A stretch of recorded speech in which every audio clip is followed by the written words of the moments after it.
As soon as he hits go live, call end. Before you kick into the, I know we're live, but is that a box of mac and cheese on your table behind you? Funny story. The mac and cheese you see there, those are gummy mac and cheeses. Never heard of them before, but I actually have a plan. The people that I work for occasionally, that I do the video editing for, the Red Cow Entertainment / Red Cow Arcade people, they have a program there called Box Mac.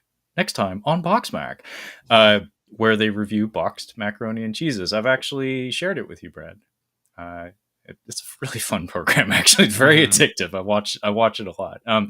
Anyway, I don't know if they've ever gotten the officially licensed Kraft macaroni and cheese gummies, but just as a Christmas stocking stuffer or something, I figured, mail it out to them as a gift. Yeah, very cool. Spoilers for any Red Cow people who are not watching this right now, but that's what that is. Yeah, okay.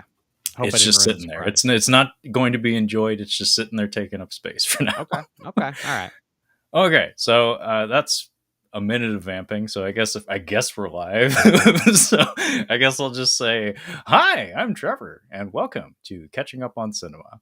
If you aren't familiar with the program, Catching Up on Cinema is a film analysis podcast wherein we introduce each other to films, expand our cinematic horizons, and in essence, catch up on our cinema. So it is the month of November 2024. And it is once again that very special time of the month where we do our very special Tales from the Shelf episode. And in joining me in this endeavor, I have my good buddy Brad from the Cinema Speak podcast. How's it going, Brad? Gee, Trevor, it is great to be here and recording the Tales from the Shelf once again. Oh, yeah. Well done there, Brad. Clearly somebody has done a podcast or two. Nice transition there. So, welcome to the show, Brad. Thanks for joining me today. It's always a pleasure to have you to bounce ideas off of and actually have a conversation with, as opposed to some of those catching up on Blu-ray episodes wherein I talk to myself, with myself, for an hour and a half. I don't know how I managed to do that. I was a weird kid. I would play with my action figures and have whole ass conversations with them. Well, you do a great job with it. You do a great job. I'm glad you enjoy it because they are our lowest rated episodes. They're the least listened to episodes in the entire Catching Up on Cinema universe. So I'm glad someone out there appreciates it. But today we're not doing that. Today we're doing a little something that we like to call Tales from the Shelf. And the name is apt, being as the whole name of the game is, as you may have noticed in the background of our respective webcam feeds, both Brad and I have quite a lot of physical media, movies and television programs, largely on DVD, Blu-ray, and 4K. We're not so much retro media collectors, not yet anyway, but I do know that is a burgeoning element of the movie collecting environment these days, the ecosystem. But basically, we're going to share some tales from our shelves. We're going to talk about specifically movies that begin with the letter G. That's the unifying thread for the entirety of tonight's conversation. And we're calling it a Gaggle of G's. So, Brad, would you like to be the first person to share the first of your Gaggle of G's from your collection? Sure, I'll start with a gaggle. I'll start with an actual gaggle because this is a set. Now we should say, obviously, but this goes without saying for you, Trevor, for me, for anybody with half a brain, but for anybody with less than half a brain, we should say that obviously the does not count as the start of the title. Correct? Are we correct, Trevor? Are we in line here? There is a certain something that Brad likes to say on his program, in daily life. In fact, it's a philosophy. It's a way of living. How is it phrased exactly, Brad? How it's phrased on the spine is where it falls in line, something along those lines. If it's on the spine, that's where it goes in line. There you go. See, this is your aphorism. This is your thing, not mine. I just shat all over it. You're welcome. So you're gonna have all your picks begin with the letter G, correct? Yes, except obviously if it starts with a the, that doesn't count, right? Like we're clear on that. Yeah, we'll allow that. In Okay. the words of the immortal Mills Lane, I'll allow it. Okay. I'm sure that's come up before, but I just want to make that clear because this one does have a the at the start. But it is a little film not many people have heard of. Very schlocky, very unprestigious film. I'm joking. It's the Godfather Trilogy on 4K, which it is. This is maybe, at least in terms of older films and, like, showcase like, 'cause some people, some people that don't know, they're not in the know, they think, "Well, an old film, how's that what's 4K gonna do for an old movie? What's it gonna let an old movie?" Some people don't even like looking at old movies, and I say, "You pop in the Godfather trilogy from Paramount on 4K, and this is demo disc material for older films right here because it looks stunning." Absolutely stunning. Um, and I do really like these movies. Obviously, prefer the first two over the third, but um, certainly not movies that I like grew up on. I think I've only seen uh them a couple times, but obviously they are great pieces of cinema. And I will say that I was at a I guess you'd call it a dive bar the other day. I had not to get too real here, but I had a coworker who was leaving, got a new job somewhere. So we said, well, let's go out and have a drink in your honor. And we went to this dive bar, and they had two TVs over the bar, and that was it. One of them was playing The Godfather Part Two, and the other one was playing The Three Stooges, and I said, "This is my new favorite place." Because you go to a bar and, they're playing Godfather Part 2, and it's just like, I was trying to talk to people and I just couldn't take my eyes off the screen. But no, I do, love the first two movies. I don't know, I would maybe say I do prefer Part 2. I don't know. I think there's a little more tragedy there with Al Pacino's character and, the betrayals he has to make.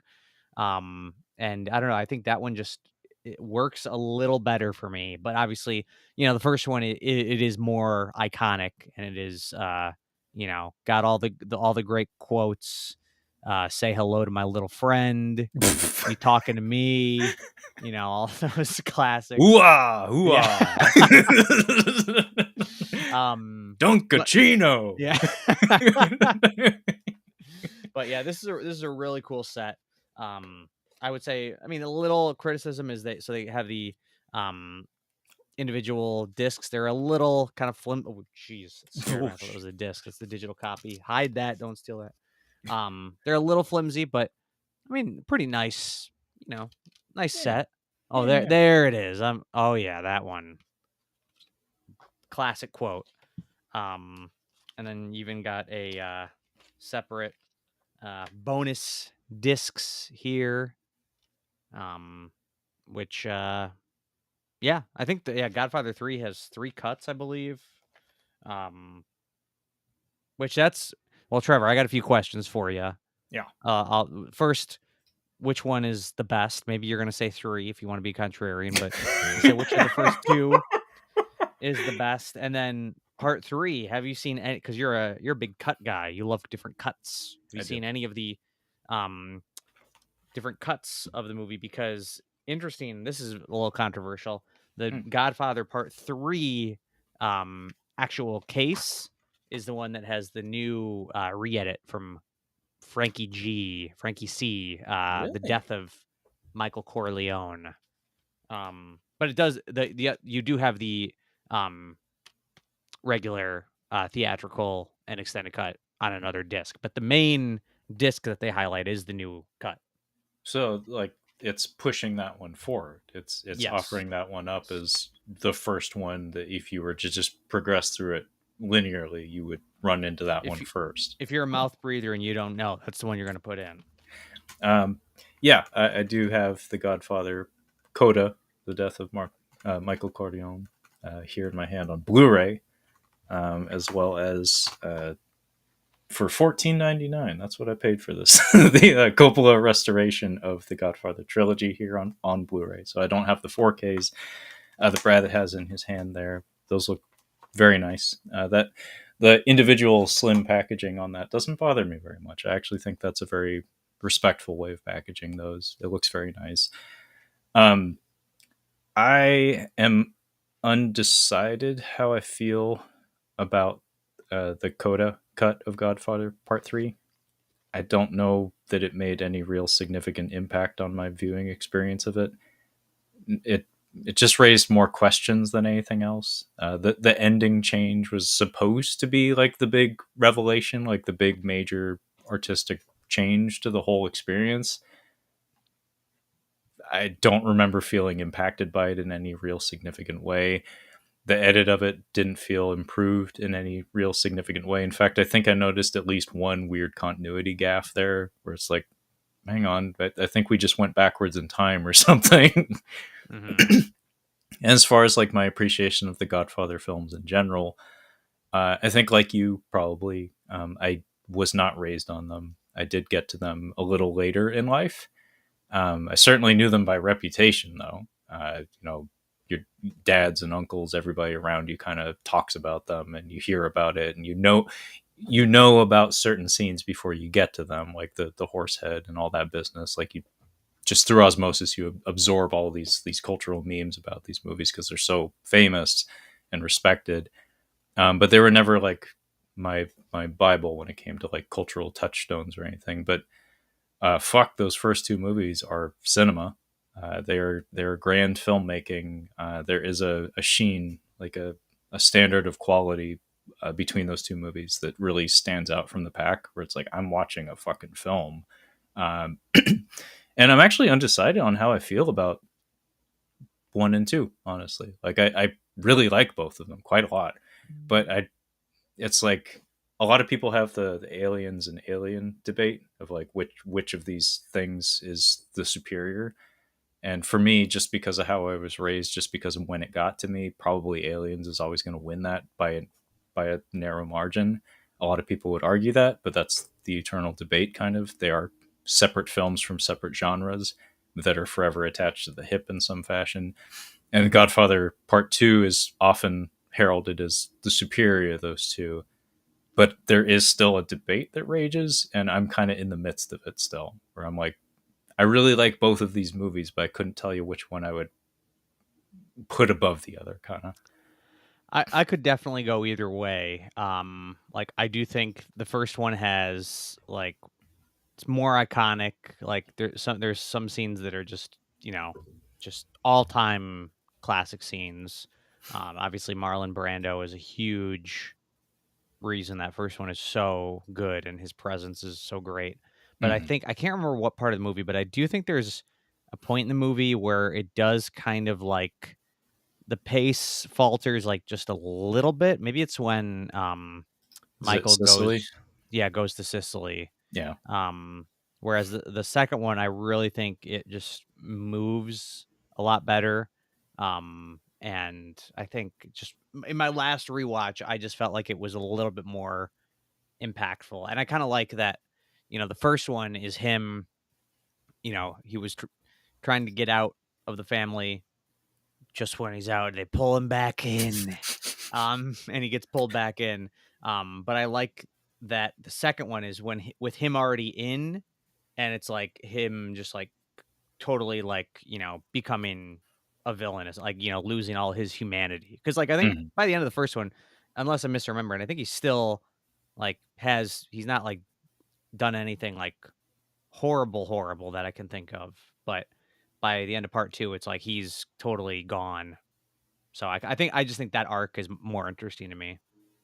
Yeah. In terms of like bullet points of like character progression and actual storytelling momentum, I suspect that you're probably right. We have a comment here from Brown Electrons, who comes to us from, I have to assume, the Red Cow Arcade or Red Cow Entertainment Discord. Hello. Like your work, by the way.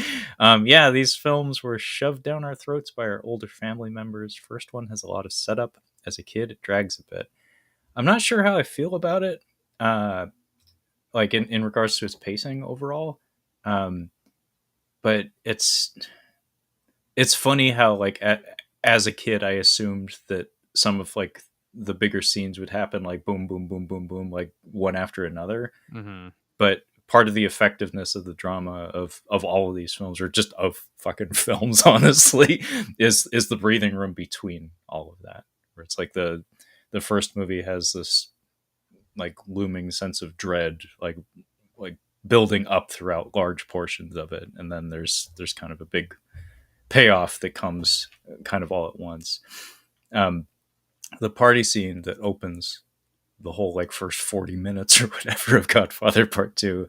And like Coppola loves the party scene. That's like one of his big things. Big He just loves orchestrating grand events, it seems. Like it may as well, like so many scenes in Apocalypse Now may as well be big parties, honestly, just with stunt work and pyrotechnics. But like the weddings and stuff, like the parties in the Godfather movies are some of my favorite parts of them. That whole opening, again, like 40 fucking minutes or whatever, Godfather Part 2 is, there's just something splendid about, like, really beautifully orchestrated in like a theatrical but also very organic way. And then all of Hmm. the little bits of drama, like in the actual narrative that transpire in between all of that, feels almost like lived experience or something.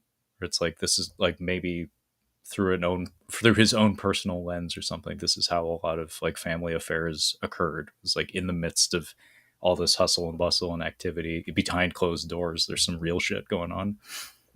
It's interesting you mentioned the party thing because I'm not like the biggest Frankie C head. I'm not the biggest Francophile, but Megalopolis had a big wedding scene in the middle of it actually, and it was probably the best scene in the movie. So yeah, that isn't. I guess I didn't pick up on that, but yeah, that is definitely a recurring thing in his work. Yeah, again, I want to say part of it might come from lived experience or something. Speaking of Megapolis, haven't seen it. Probably will watch it at home. Not unfortunately not going to be going to the theater for that. But that meme of Adam Driver, so go back to the club, Yeah. is incredible. Like that was Yep. a choice, and it was the right choice. Mm-hmm. I have Yep. no context for it, but it's amazing. Yeah. When he said that when I saw it in theaters and he said that, I stood up and started clapping. That's what you got to do. Did you have a guy in your theater go talk to the movie, Brad? No, unfortunately not. I heard that was really sad. Yeah. Like it was pushed as like this big thing where it's like we're gonna transcend the medium, and really it's just someone walks down and like it's John Hammond from Jurassic Park. It's like walks up to the screen. Oh wait, I have a script, and then the movie moves on without him, and he's like, oh shit, Yeah. Yeah. like I just need a drop of your blood, Adam Driver. It does answer the question though. It actually the best thing about Megalopolis Megalopolis is it does make Jurassic Park better because I know one minor criticism of people with Jurassic Park, they say, well, what is John Hammond going to be there for every one of these video tours? Is he going to be there? And Megalopolis, I saw an alternate version where there was nobody in the theater. So clearly you It can have the still 2 worked. different versions. It's literally happened. So that argument that dig on Spielberg and Jurassic Park is now dead. What Put kind of that to cinema bed. sins horse shit is that? That's probably where I got that. That's probably where it came from. Well, I can push back on that actually. Like I can actually counter that right here and now and say that that tour I think is for investors, not for the public. Yeah. I don't think that visitors to the operational park, which it never got to be until Jurassic World or whatever, I don't think they were going to be privy to that. I think that was just for like special invitees. Yeah. Yeah. That's probably the case. That's probably the case. Your version's more fun though. I'm glad you had fun, Brad. Yeah. Okay, well, that's probably enough on The Godfather. Although it's never enough for The Godfather because they really are fantastic films. Like even if I'm still kind of iffy about like where I rank them or whatever, every time I've put them on, there's like an entrancing quality about just the shot choices and the pacing, and of course the performances. They're special. There's a reason they're Hmm. so beloved and remembered. So it falls to me to make the next pick, and I'm I have a bit of a situation here, Brad, where I have a fuck ton of G picks, but quite a few of them are redundant and not especially interesting to talk about. So I'm gonna try my best here to make a pick. So I'll give myself the single. And what's it gonna be? What's it gonna be? Are we starting with the not interesting ones or Well, I mean, don't make me mad, Brad. I'll throw goon at you. I'll throw two goons at you. I will oh throw all no. the goons at you. I have two Blu-rays of goon here, two goons that I could Okay. easily pick and Any make you listen opportunity to me talk about for 40 fucking minutes. any opportunity to mention Goon, this guy's already there. It's true. Goon pops up on very nearly every episode of this program. Mhm. And god damn it, for some reason I'm having a hell of a time making a pick here. I feel like an old man looking for a jar of peanut butter, and he's like, crunchy or crunchy or smooth, crunchy or creamy. What is going on over there? What's going on over here? Okay, so uh, let's grab this one. So I have here in my hand.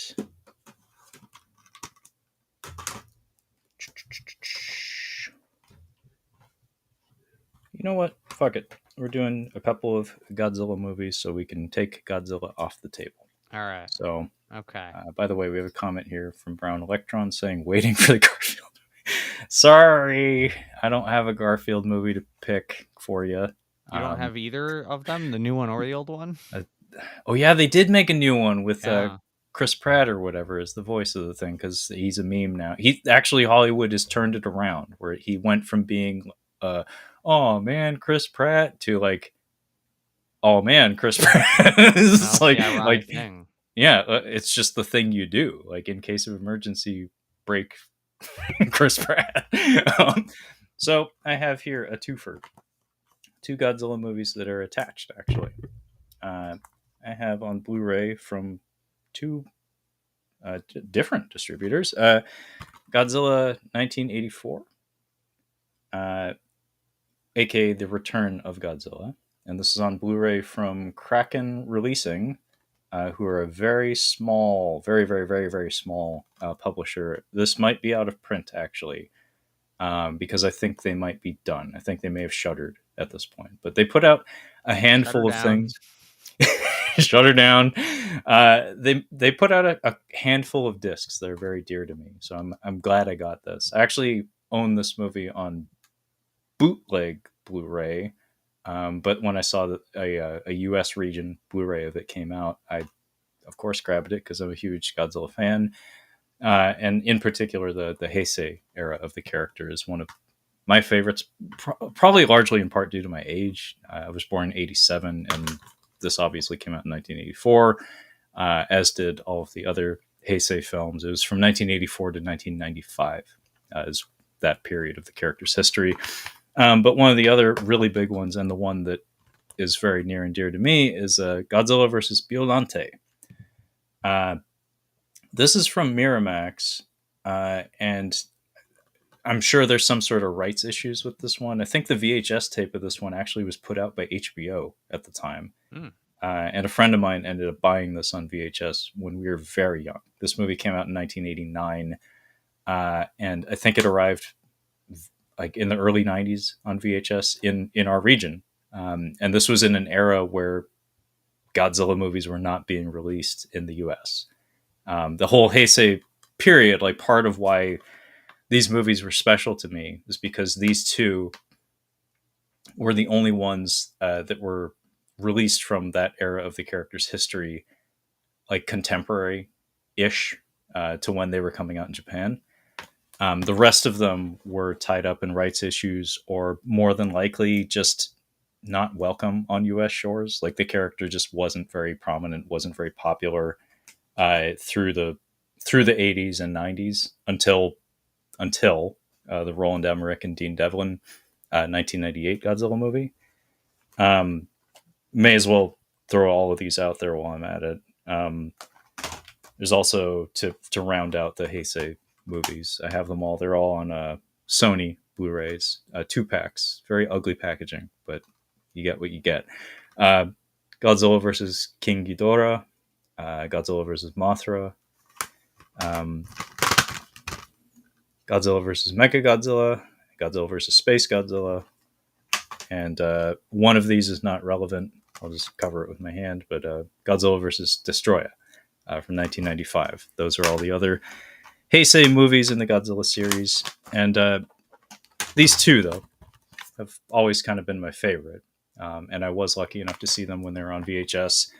And this one is it's just kind of special. Like it feels like they went above and beyond to kind of try something not only different but also just better. Like the standards of quality in it just feel elevated as compared to some other Godzilla movies of the same era.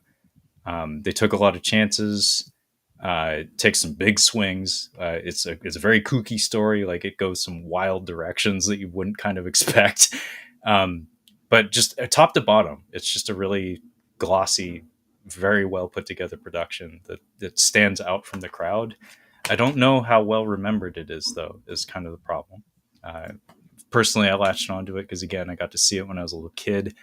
And it tried so many different things that even as a kid, I recognized that.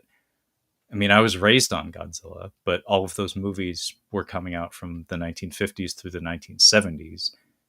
Even I recognized that, like, whoa, like, and remember, I was a really little kid at the time. Like, there was a difference between them where it's like, oh, it's Godzilla, so I like it because I'm a little fucking kid. I don't know any better. But this is better. Like, I think I like this more. Like, there's something about this that's just better. Um, Highly recommended if you haven't gotten to it yourself, Brad. Yeah, I'm obviously very, you know, not well versed in the Godzilla franchise. Um, of course, I can mention my buddy Santino is doing 1 year, one God, watching all the Godzilla movies in 1 year. Um, he did watch these. I don't remember what he said about them though.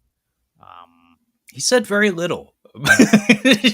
I remember. I don't remember the details, but I just remember like maybe it was at the end of a 3-hour episode or something. Because I know, Brad. The man has endurance when it comes to his podcasting game. I I would don't probably understand give why he doesn't have his own podcast, Brad. Why does Santino not have his own show? I don't, we got to get him one. We got to get him on one for Santino, sure. get your own show. Yeah. Do it. You have things to say. You have things to share. Clearly, clearly. Yeah, I was probably I'm not giving him kidding. well, yeah, I'm not either. Yeah, we're He not was being funny. I was probably giving him the stink eye, and that's why Mm, because I was like, all right, you've got 7 Godzilla films to talk about. it's like I Let's had a lot of Wendy's chili tonight, buddy. We've got to wrap it up. yeah, let's burn through these. Um, I will say just real quick because you'd mentioned the Blu-rays being out of print. I was Yeah, curious. I went to eBay and some good prices. Godzilla 1984. yeah. Now yours is not sealed, I'm assuming, right? No, I watched that shit. Okay. Well, then we got about $60 $60 on that one. For something that I paid $8 for, like Pretty good brand return on fucking investment. new. Godzilla versus Biolante. Yeah. Now does yours contain 2 free movies, Monster and Mega Shark versus Giant Octopus? No, no, mine's Okay. just the Well, Miramax discs. you're gonna lose out on some money because of that. But there is one here of that one, and it doesn't say sealed of just the movie, the one you have. 137.99 it sold for. Yeah, this is the new world we live in, Brad. Where there's a whole collectible economy now that's parallel to the what I guess you'd call the normal economy, and it's frightening. Weird, wild stuff. Like I have a lot of Super Nintendo games, a lot of Super Nintendo games that are worth an obscene amount of money now.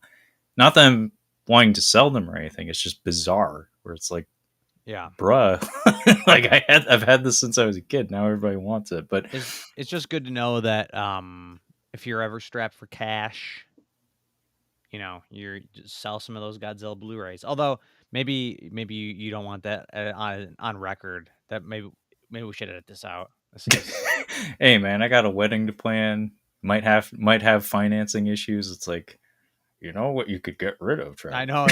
You know what could help the cause. You're like, Brad, kill it.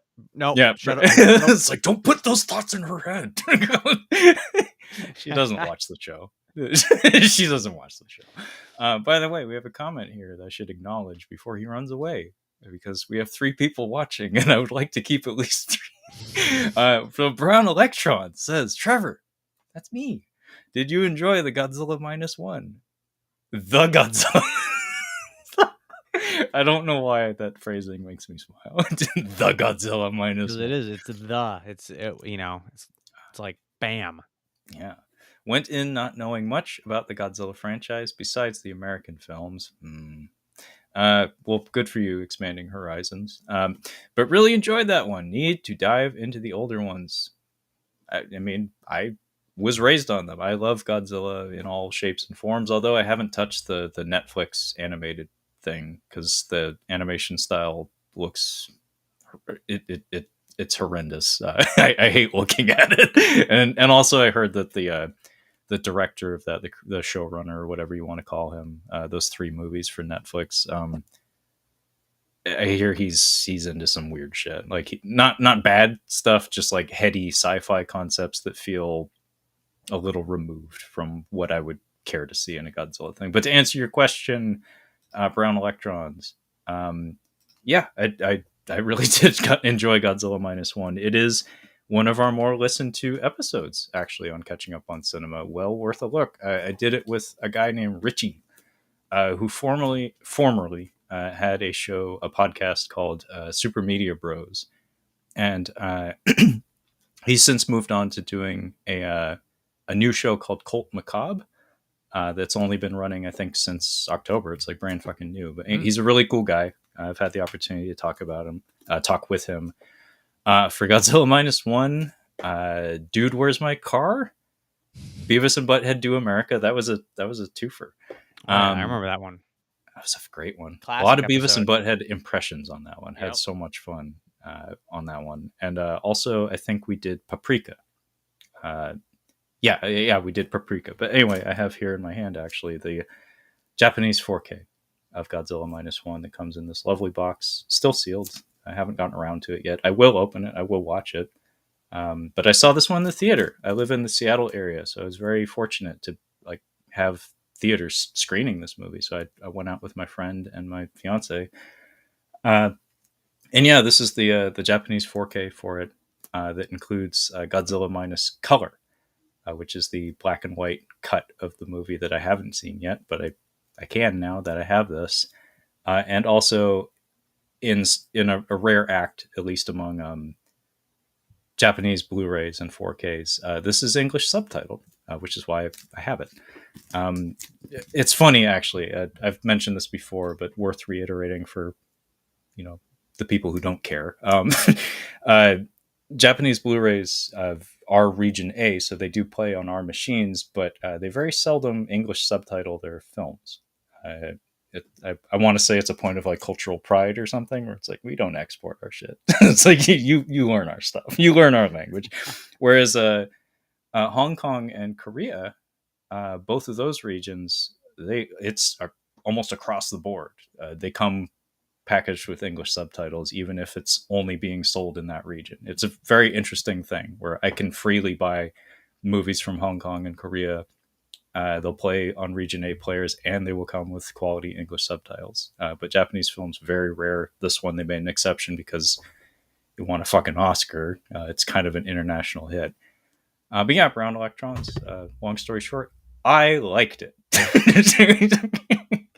So that's enough Godzilla, although it's never enough Godzilla because I'm looking at a giant fucking stack of them right here that I'm not going to get into right now, but I'll spare you, Brad.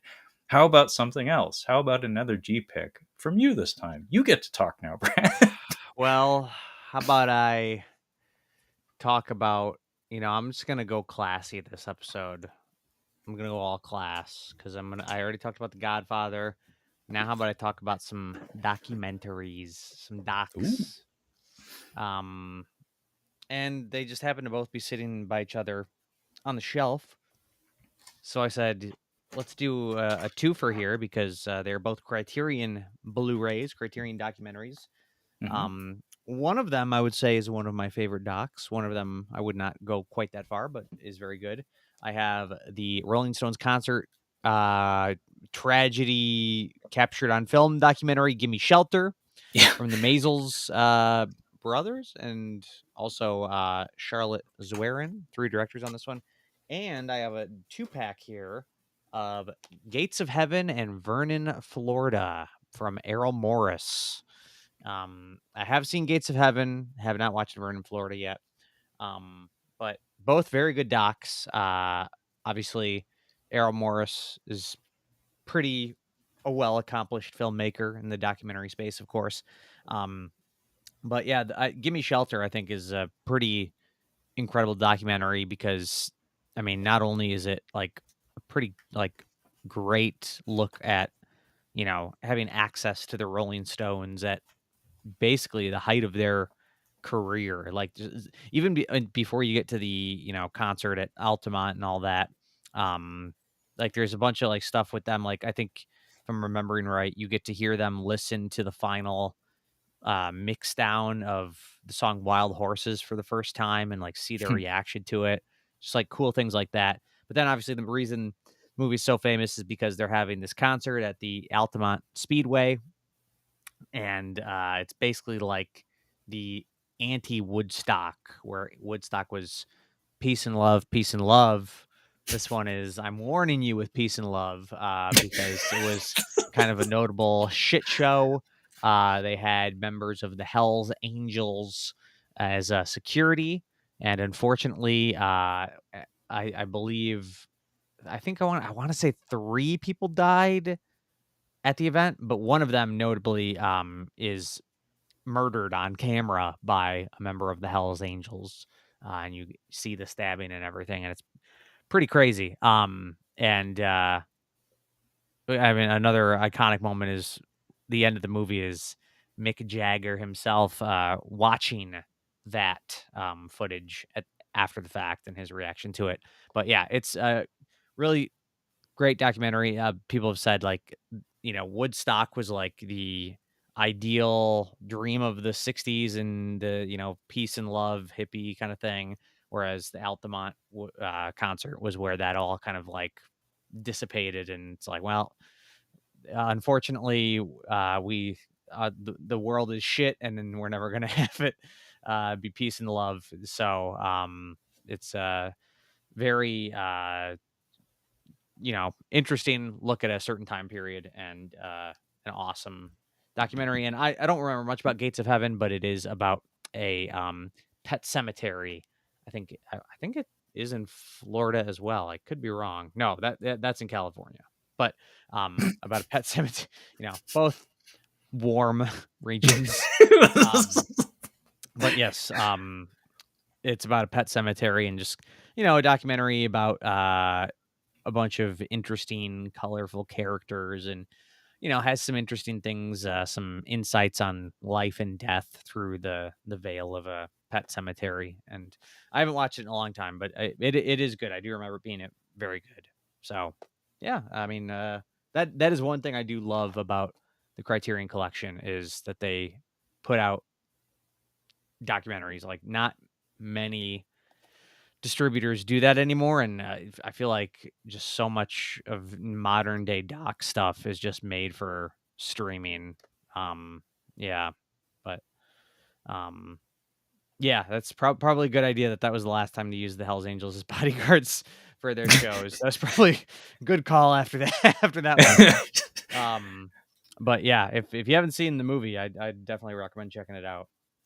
Yeah, I think I remember you mentioning both of these over the course of however long we've been talking every month. But was there something Mick Jagger said on the stage or something? There was like a phrase or something he repeated that was it's a grim circumstance, but I seem to remember sounding kind of humorous or He's something. like, "Why is everybody fighting? Yeah. Why are we fighting?" Why are we fighting? Which obviously, I mean, it is funny because it's Mick Jagger, and he's funny, but obviously that in and of itself is kind of like a microcosm of everything that happened there. Why are we fighting? Why? Yeah. So it's pretty great. But yeah, I might have to get that added to the soundboard if there's clean Please audio of do, that. Brad. Why are we fighting by Mick Jagger? Hey, Yeah. Dario the Hungry. Dario the Hungry drops by from, again, the Red Cow Entertainment Discord. Hey, Dario, welcome. You're always welcome, man. So supportive. Dario's such a cool guy. Like, really, he always has the kindest things to say in the Discord. Uh, by the way, another comment from Brown Electrons. He clapped and done his little chicken Yep. Yep. Yep. He started himself up. Yes, he did.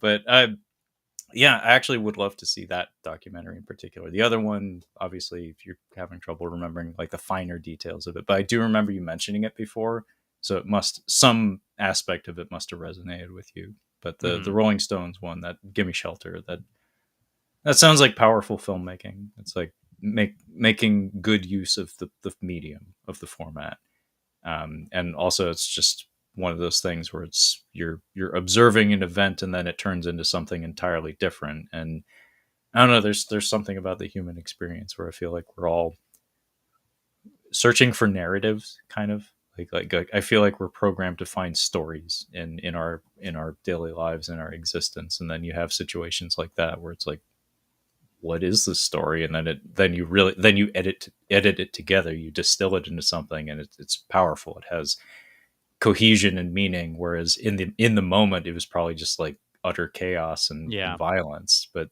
when you put it together as a film, all of a sudden it's very potent.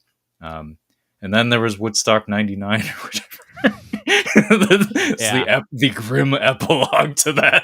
Basically, yeah. I mean, the Gimme Shelter, it's a good example of these people setting out to make a documentary one way. Like it was going to be just kind of like a concert doc and about the Rolling Stones, and ultimately ending up being something else. So interesting to, as a good example of how you can pivot and make something else. Because one thing I kind of hate when you're watching documentaries is like you can tell sometimes they have this idea in their head and they're like, all right, I'm going to make a documentary about this. And like by the time you get to the end, you're like, this kind of ended up not being as, rich and fulfilling as you thought it was going to be. And I guess at that point, it's like, well, you put that much time into it. I mean, I don't want to tell them that they should just can it, but um, sometimes, sometimes maybe you should just can it. I don't know. I mean, that does happen where it's like, Yeah, maybe this isn't a story. Like, maybe what you have, no matter how much rejiggering or how much you can put it into the editing meat grinder, it's just not gonna happen, man. Especially if you're trying to force it. Like, yeah, if you have it in your mind that this is what it's supposed to be, but it's not, then no amount of knuckling down and effort is gonna fucking fix that. So there are many projects that should probably just be shelved, and then the lessons learned from the experience, or hey, maybe stock footage acquired from the shoot can be applied to future projects. By the way, Brown Electron says the Hells Angels now hire the Rolling Stones as their bodyguards. A nice ending. And hey, Mick Jagger, he's a fit motherfucker. It's like he, he's wiry, he's he's spindly and wiry. yeah. Although I don't know if he should be acting as a bodyguard because doesn't he have like a 3-year-old kid at home? Oh yeah, that's Something like right. that. He's a new dad. Him and Al Pacino, they're both in the same go to the same daycare. Ooh-ah, ooh-ah. This is too much ooh-ah. That'll get you in daycare in your 80s or whatever. By the way, Dario commented, I put it up on the screen earlier, but not sure how I got that reputation when half my job is crushing souls, but I'll take it. Yeah, I mean, I don't exactly know the ins and outs of your job. I'm engaged in the Discord, but not that much. I pop in when I pop in, mostly when I'm working for Frankie and EJ. Um, but supporting people comes in many different ways, like applying pressure can manifest in many different ways. Sometimes you're kind, sometimes you're cruel. People need different things to get to different places, and that's part of being supportive is being able to read that, being able to know when to push and when to find a different way. So I'm sure there's some of that going on, although I could be totally wrong. Dario could just be slapping fools left and right. It's like, that's my job. That's defending freedom. Whap. So you had two documentaries there, Brad. I will follow up with one documentary because I think that's literally the only G documentary I have. So this is a funny one. I don't actually have it in front of me. I wish I did, but it's a companion piece, kind of. It's a response, actually, to another documentary that came out, I think, around the same time, and I think it is actually acknowledged in the end credits. So I have here in my hand a Blu-ray from MVD, The Go-Go Boys, Mm. the inside story of Canon Films. Now, the main thing about this is that this was financed by one Menachem Golan himself, one of the titular Go-Go Boys. So this was a documentary commissioned in response to Electric Boogaloo. Uh, I forget the full title of it, but it's also the story of the Canon Film Group. But it's done without the financial backing of the man himself. Now, this is a very good example of why you can't do this. Why this is not how this is done. Yeah. Like if anytime you were telling the narrative, anytime you were trying to tell the honest fucking story of a person or an entity or a venture or something, you can't have that person be the person backing, like financially backing, putting a stake in that because they'll have an opinion. People have egos. People like to be seen in a certain light. And this is an example of that, where it's a much kinder, less comedic experience in regards to the Go-Go Boys. Um, it paints them in a much better light, basically. And as a result, it's a much more dull experience. It's no more informative. Like maybe it has more personal details as to like their upbringing, I guess.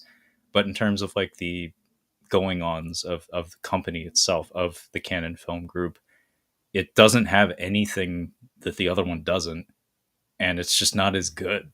Like it's just a far inferior documentary, and it has that stink of being packaged in a very specific way as to make the subjects, plural, look better than Electric Boogaloo, which was, it has a comedic tone to it for sure, but because it was done outside of them, because it was done, I assume, with some degree of their blessing, but not really their financial backing, it's able to be more earnest. It's able to be more honest. And as a result, it's just a far superior documentary. I do own it, but it's on DVD and it's behind my desk back there. And I didn't grab it because it doesn't.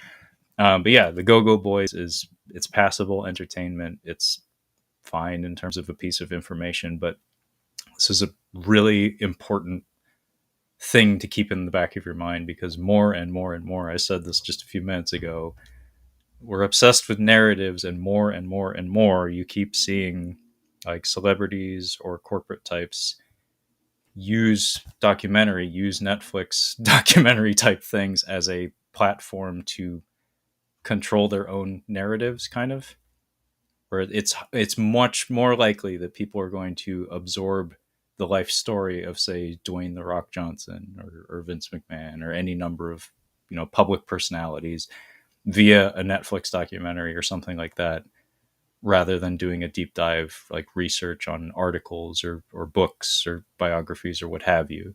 It just simple numbers. More people, more eyeballs will find that documentary than anything else. And if you are the person, if it's about you and you're paying for it, you're going to have bias, and it's just going to taint the whole experience, unless you're a very special individual who can be 100% honest. I don't know very many of those people.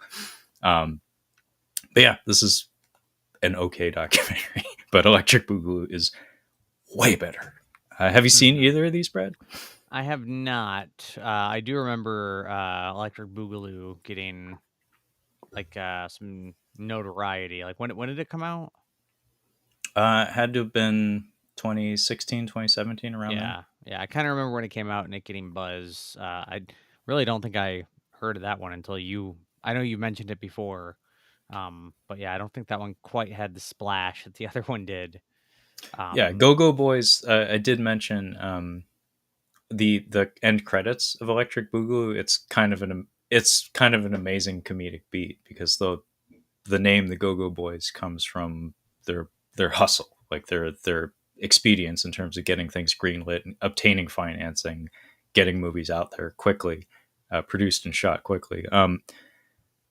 Electric Boogaloo ends with slides saying like, while we were making this Menachem Golan commissioned documentary, which is currently in production and scheduled to be released, like this happened concurrent to the production of their own. And in fact, this was something that it has a beautiful symmetry to it because in Electric Boogaloo, that actually happened with the Canon Film Group at least once, where they had competing um, Lambada films, where one producer was trying to make a movie cashing in on this dance craze, and then the Canon Film boys tried to quickly release something to compete with it or come out prior to it. Very similar to Roger Corman with Carnosaur and Jurassic Park. Do you know the deal with that one, Brad? uh, I know you've mentioned it before, so vaguely, but why don't you explain?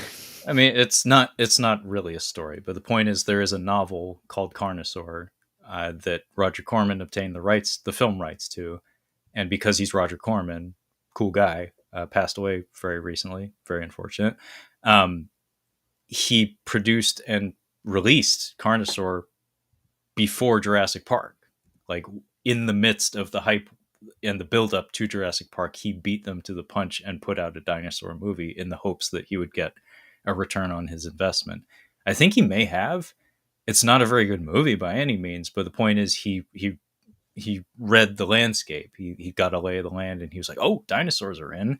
I should make a dinosaur movie in 5 minutes," and he did. And the Hmm. Canon Film boys did that numerous times, where they chased the trends, and it extends even to the point of going so far as to try to chase the trend of a documentary about them.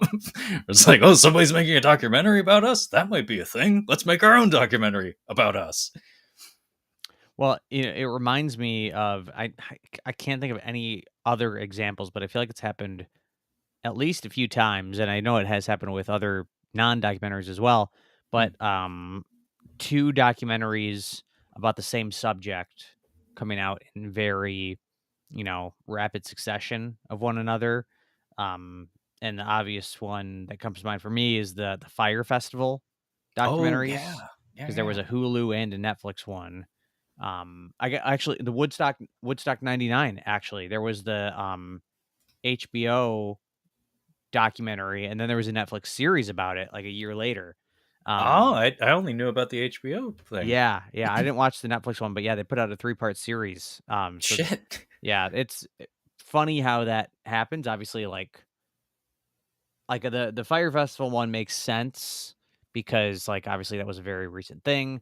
But it was like very like they were within like the same month, I think. Like just very weird. Like and the Woodstock '99 one was odd because, it's like happened 20 years ago. Hmm.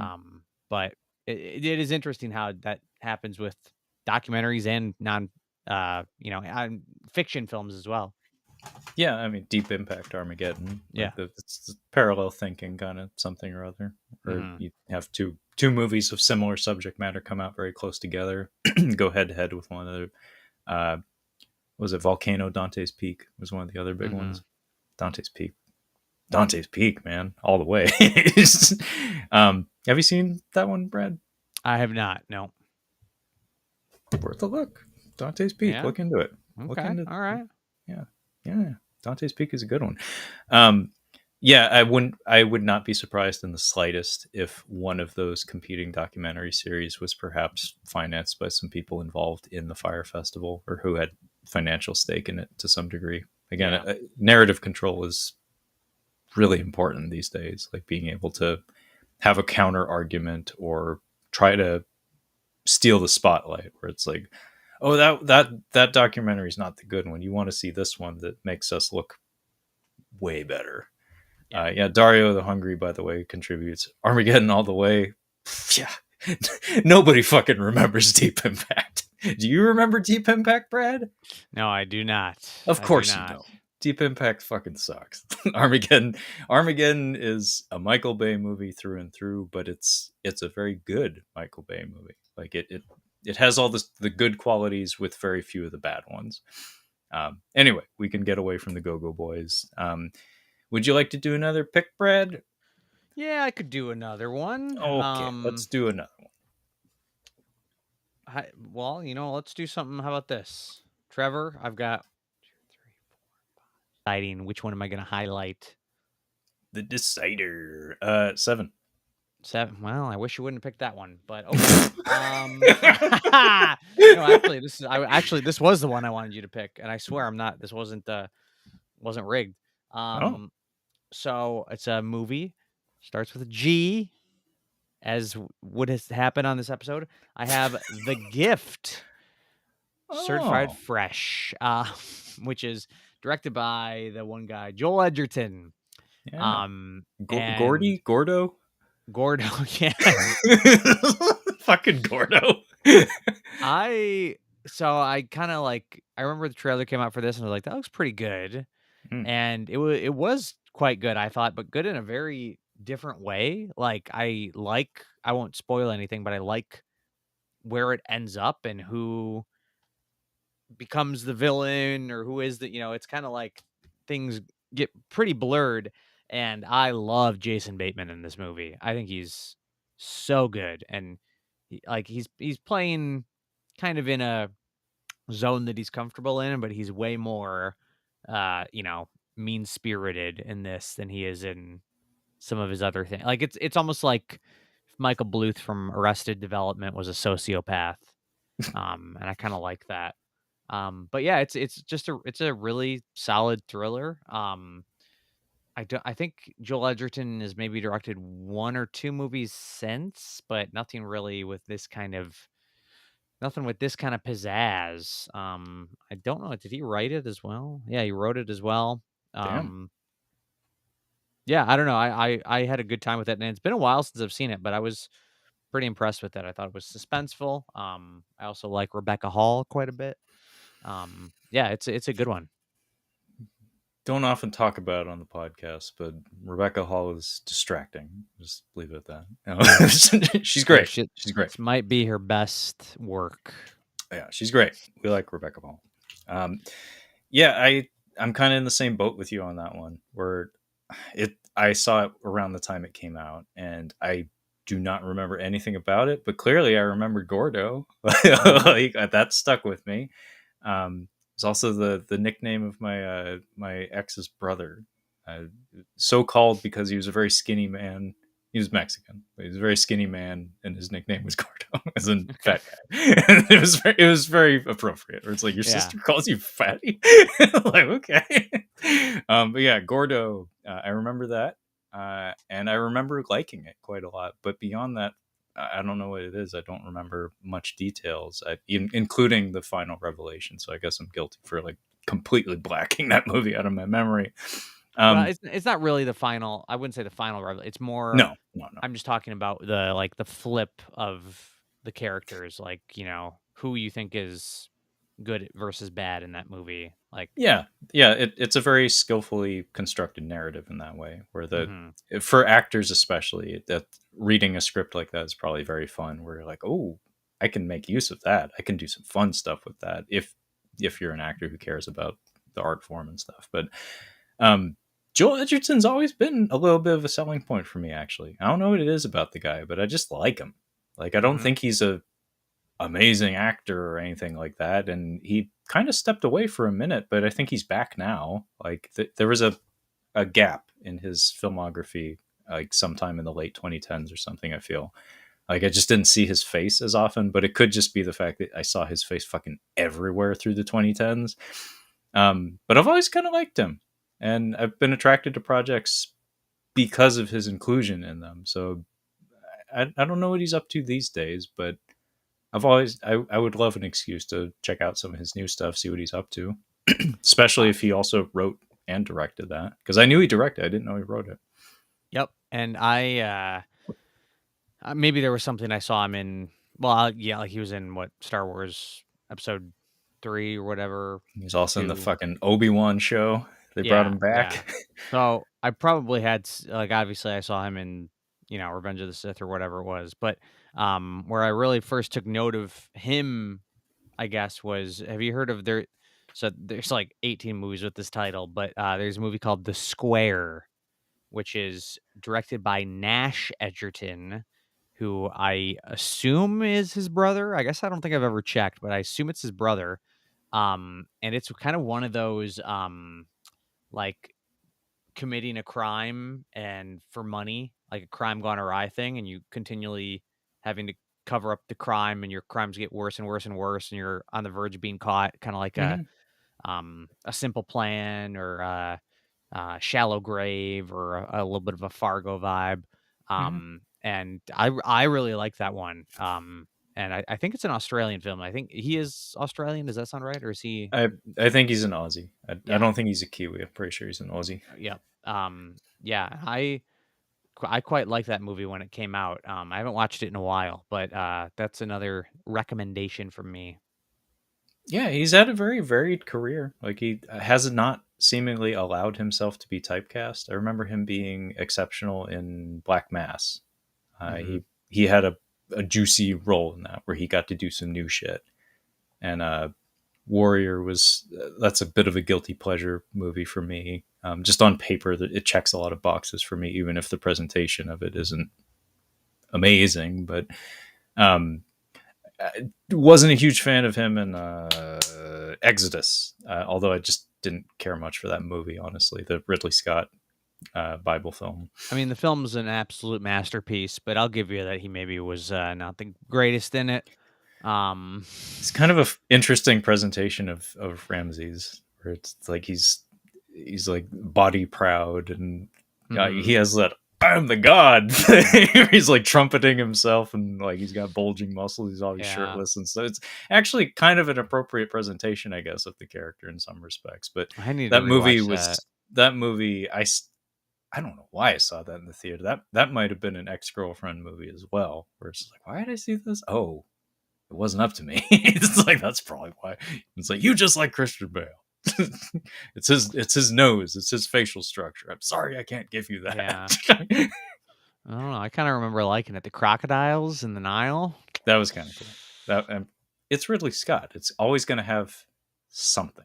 Hmm. Like there's always something, even if it's just a couple of shots, a couple of images or something. There's always something of quality in his work, even if the Yeah, whole movie isn't great. But yeah. yeah, Exodus I wouldn't classify as one of his great ones, nor Joel Edgerton's great ones. But Hmm.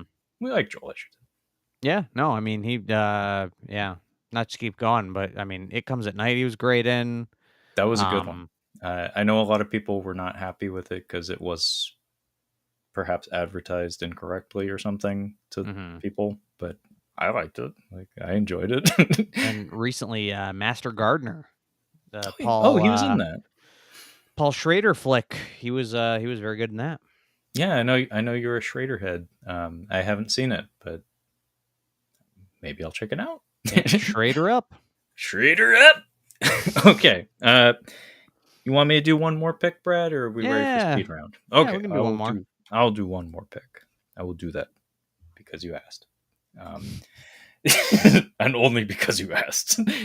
Uh, what's it gonna be? Uh, uh, fuck it. That's what you want before somebody's final pick for the evening. Do you want me to give you a number? Uh, actually, mm, Too many. yeah, I'll just go with what I have in my hand. Fuck it. So this is on 4K. It's 30th anniversary edition, and it is Glory Mm. from director Edward Zwick, who I believe also did, was it Dances with Wolves was him? Uh, No, that was Costner, wasn't it? I don't remember if he directed it or not, but of course it's Costner, so he ghost directs everything he fucking touches, even if his name isn't on it. But anyway, this movie, I've mentioned this before on the podcast. I actually got to watch this in fucking school. Uh, and it's a great ass movie. It's a war movie on top of that. So, as a little boy, it's like, okay, sure, that works for me. But we got to watch Pepsi Presents Glory. I'll never forget. There was a prelude to it, like a prologue, where it clearly it was taped off of a television, and it was like a TV exhibition of it. And I don't remember who introduced the movie, but it was most sincerely Pepsi Presents Glory, which is kind of amazing. That was Brad's soundboard, by the way, absent from the rest of the show, but made a special appearance I just when you for said use. Pepsi, I had to do it. Yeah, I mean that's a Simpsons joke, Brad. Pepsi presents New Zanzibar. Mhm. Pepsi presents Glory. Yeah, I got to see this in school, and I loved it. And when I later got to see the unedited version of it as an adult, I still loved it even more because violence, yay!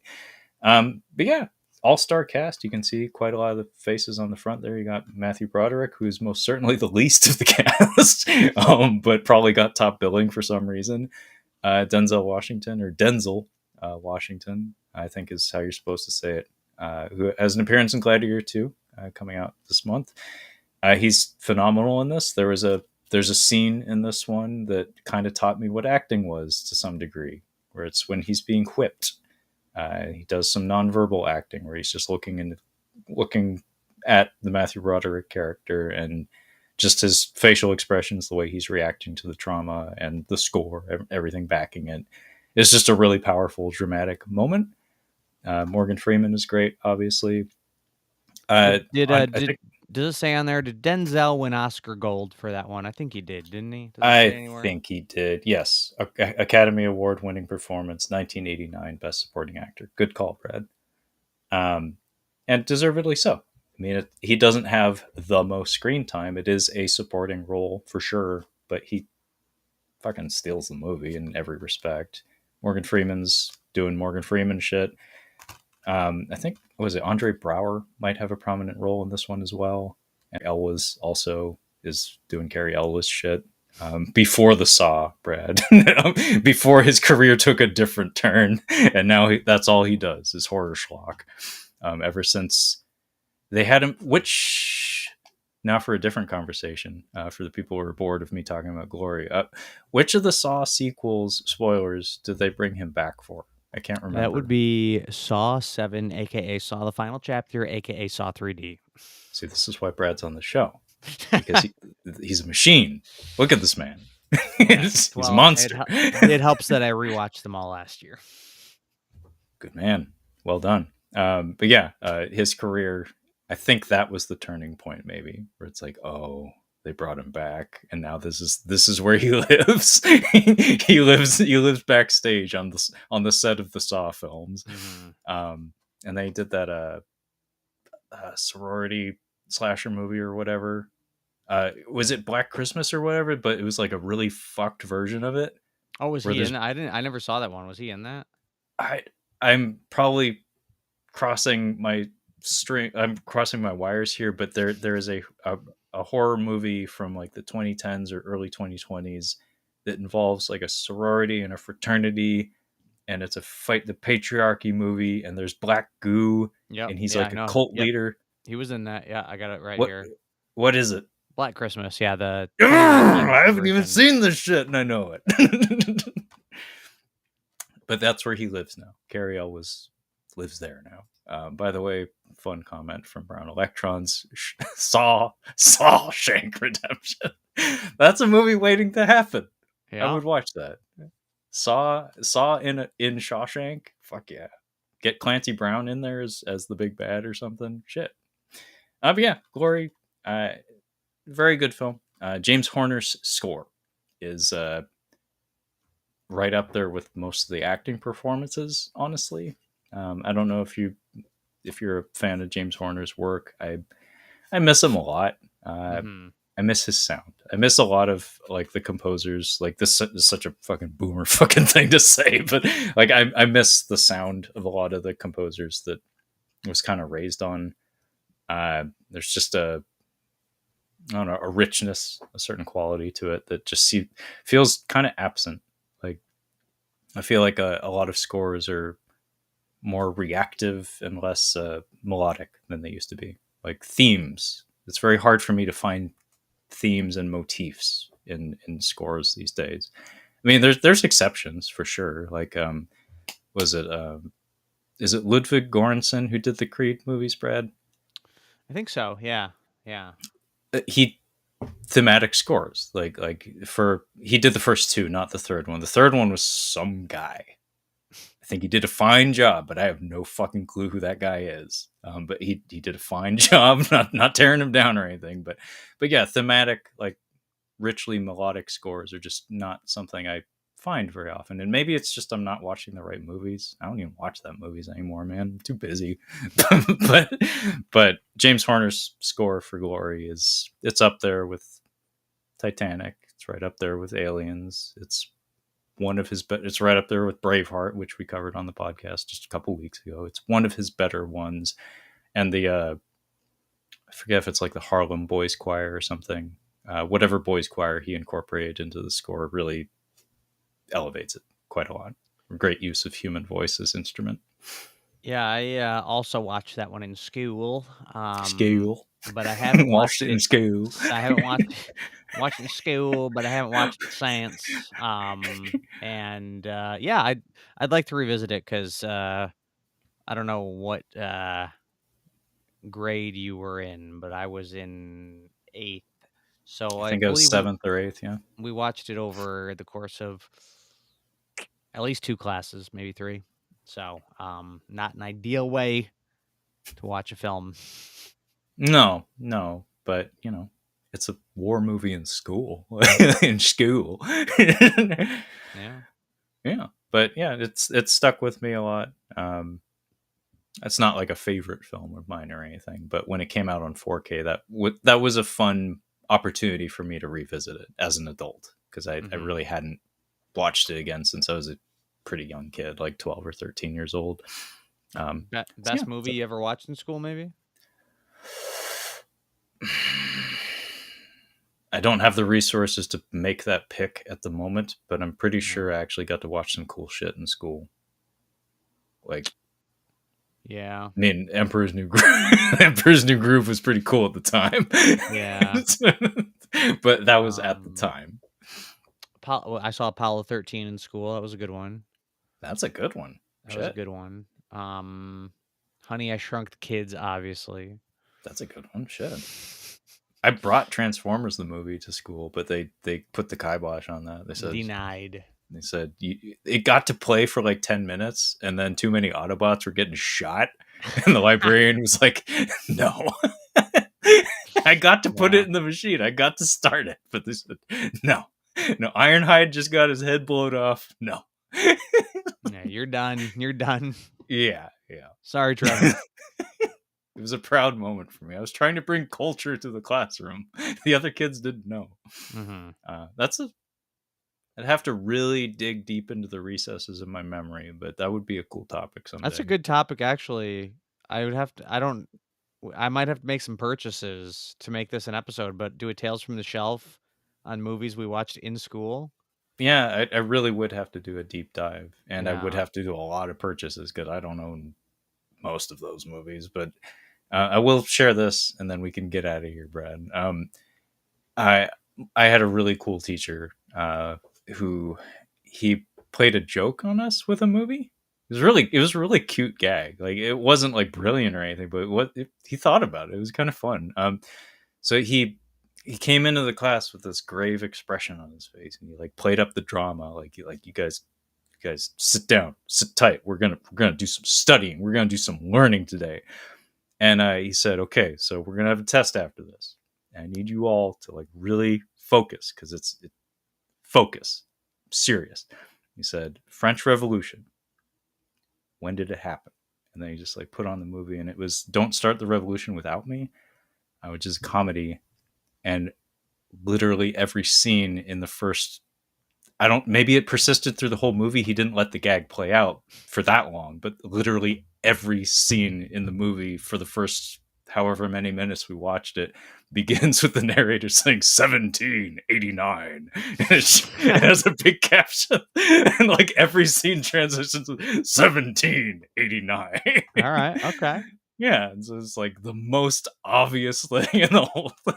So he was just joking. It wasn't an Mhm. actual test or anything. He was just like setting us up to like, you need to put on your thinking caps. I need you to observe, focus. When did the French Revolution happen? It's a good bit. It's a good bit. Yeah. By the way, Brown Electrons contributes the School movie they made me watch. Brad, you started something. The School Skew. movie they made me watch like 20 times was the fucking Titanic. Wow. That's a long ass movie for school. Maybe that was the point, honestly. That was the that was probably the point. Eat up that time. I'd Eat be up curious. periods of class. Sometimes Um, back to back. Fuck. did that include Fuck. the drawing scene? Oh, that's a good question. Because yeah, Because nudity in school. Like, I mean, I grew up in Seattle. Who gives a shit? But like in certain parts of the country or the U.S. anyway, young that boys might, go wild. yeah, they might set that fucking school on fire. Better watch out. Yeah. Ah, okay. Well, I'm ready to call it good. Our conversation about our gaggle of G's, our G titled films in Ernst, but now we're going to transition into what we like to call the speed round of Tales from the Shelf. So it's not going to be speedy, I'll tell you that much. Usually these go about 20 minutes or some shit. But yeah, by the way, Brown Electron says, yeah, British schools included. So you get boobies in Britain. Very cool. Very fortunate. It doesn't happen often, I imagine, in the US. The Oh, I speed went to round is school in the basically. wrong country, I guess. Eh? It's because you went to school, Brad. Yeah, I went to school. um, the speed round is basically where we just talk about our runner-up selections. So movies that we set aside today, but did not discuss in our back and forth fashion here. By the way, EJ and Frankie very much kind of borrowed our format for their VHS haul discussion. I hope they're aware of that. They're probably not, because I seriously doubt they watched the show. But it was kind of funny to edit that episode, the VHS haul episode, and be like, what? Like, are they doing my show but with tapes? And editing done by me. Uh Brad, would you like to start or should I? I have a lot. I Let's say can that. go and let you breathe for a second. Because I don't have that many, but Okay. one that I was going to talk about, but you literally just talked about it, like literally before we recorded. So I was like, I'll spare you. But I was going to talk about it because I just watched it. Is Gladiator, the first one? I have the Steelbook. Trevor, not to, this is what we call a tease. So I want to tease how did you watch this recently on the Blu-ray? Yes. Did you have any thoughts on this Blu-ray? Because I gotta be honest, I did not think it looked that good. I mean, I know it's an old disc, but thought like it looked very drab, and I'm not the biggest fan of this movie to begin with, so maybe that's just how it looks. But I was kind of unimpressed with the disc, I thought. I think it's drab uh by design.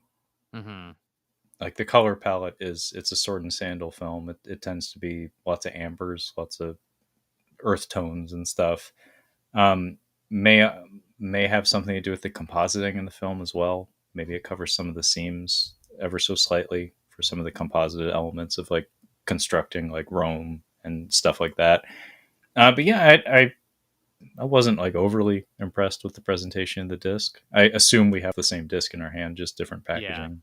because I looked at the Blu-ray.com gave it a 5 out of 5 when it came out in 2010.